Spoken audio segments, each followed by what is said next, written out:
هذه هي الكتب التي درستم بها في صرح ثانوية الإصلاح الإسلامية. ماتماتيك، سيونس دو لا في، شيمي،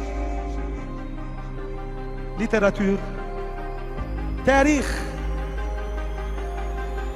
جغرافيا، أدب عربي، فلسفة، تربية وطنية.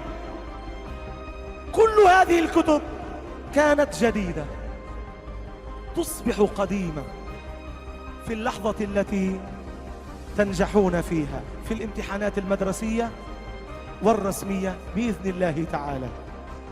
بعد ذلك إما أنكم تهدونها أو تبيعونها. كل الكتب في كل المراحل الدراسية إلا كتابا واحدا هو القرآن الكريم، هو قبل كل الكتب وفوق كل الكتب، هو الذي ينبغي أن يبقى معكم على امتداد حياتكم. ضموه إلى صدركم، ضموه إلى صدركم، واكبوه في شبابكم ومسيركم.